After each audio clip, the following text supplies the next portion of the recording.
Hello guys! Hello Capricorn! Welcome dito sa aking channel, Kapalaran 888 Capricorn. Alamin natin guys kung ano ang weekly tarot reading mo. This is general reading, so pwede kang makaresonate. Gamitin mo ang iyong intuition sa panonood. Okay, Capricorn. Alamin natin kung anong message na gustong iparating sa'yo ng tarot. Or ano ba yung gabay na kailangan mo sa ngayon. Okay. Okay, Capricorn. So, since this is general reading, pwede siyang lumabas, relationship, money, or spiritual. So, para sa iyo, sa linggong ito, kung makikita mo, there's 35. 35 is 3 plus 5 is 8. This is infinite abundance. Sinasabi ng bara sa'yo na siguro may mga Capricorn na matagal na kayong nagsasuffer financially or marami kayong mga hinihintay na breakthrough pero natatagalan kayo. So, sa linggong ito, isang direction ng financial. It's either job offer, job opening, or job ideas, parang ganun. Financial source of income, parang ganun. Ang posibleng magliliwanag sa'yo, this is Illumination Week para sa lahat ng Capricorn. So, like for example, kung teacher ka, may isa pa na source of income na posibleng lilitaw na parang pwedeng pagkakitaan mo. Maybe this is your hobbies, this is your mga talent nyo, skills and talents na pwede nyong pagkakitaan. And wealthy man, number 13, sinasabi ng bara sa'yo na may mga Capricorn dito na sobra-sobra yung kagustuhan mong yumaman talaga. Kung single ka, nag-a-aspire ka talaga, nagmamanifest ka, nangangarap ka talagang makapag-asawa ng mayaman, ng wealthy. Yung iba naman sa inyo dito is sobra-sobra yung kagustuhan nyo na umasenso sa buhay. Or kung ano man yung ginagawa nyo sa ngayon, is either job, kung isa kang empleyado, gusto mong ma-promote, yun, may solusyon na sa promotion na yan. If, halimbawa, bagong direksyon, nasa ibang bansa ka, o OFW ka, gusto mong lumipat sa mas improvised or mas mayaman na bansa, so, pwedeng may possibilities na, kasi yung pathway is maliwanag na eh. So, maybe few years ago, parang nangangapa ka sa dilim. So, parang hindi mo alam ano ba yung dapat na iproseso sa kung ano man na gusto mo. But now, sinasabi ng bara sa'yo, even negosyo, promotion, salary increase, or pagkakaroon ng asawang mayaman, may possibilities na dito, Capricorn. Okay? Or maybe you're married, sinasabi ng bara sa'yo na babae ka man or lalaki, posibleng yung asawa nyo ay magkaroon ng, kumbaga, job offer, unexpected job offer, na pwedeng kumita ng malaking halagang pera.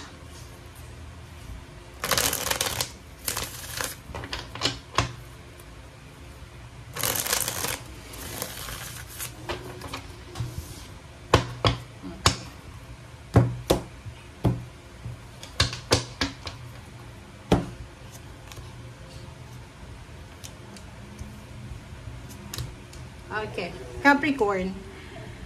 There's 9 of Pentacles. So, this is your energy. And then, Ace of Swords. And then, the Tower. So, if ever lang, may mga Capricorn dito na matagal mong minanifest yung business na to.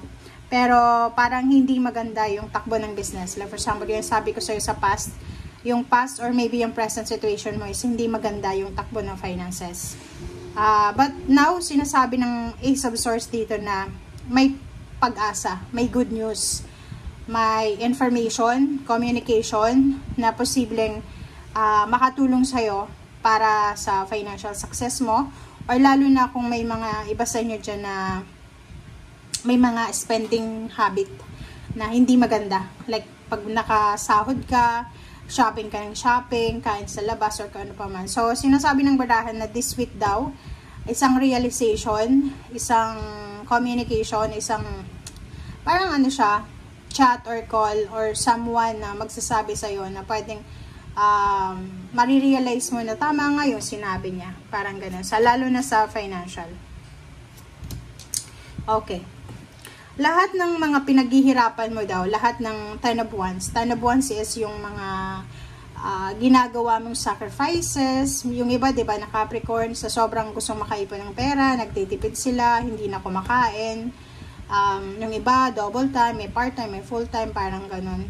So, yung 10 of Wands, yung obligations mo, obligations, duties, and responsibilities sa loob ng family, sa loob ng trabaho, sa loob ng negosyo, ay posibleng matatapos na yan. So, maybe kung breadwinner ka sa ngayon, mayroong kapamilya ka na posibleng tutulong sa'yo para mabawasan na yung mga pasanin mo or obligations. Sa trabaho, ganun din. Pwedeng mabawasan yung mga duties and responsibilities mo.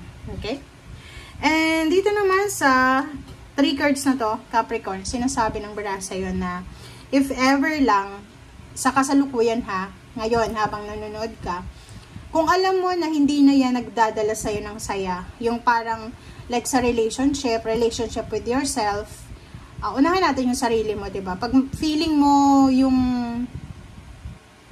emotion mo, sobrang negative and toxic na, kailangan mo nang ma-realize na may kailangan kang alisin sa sarili mo. Like for example, baka hindi ka makatulog sa gabi dahil sa sobrang caffeine intake, diba? Coffee.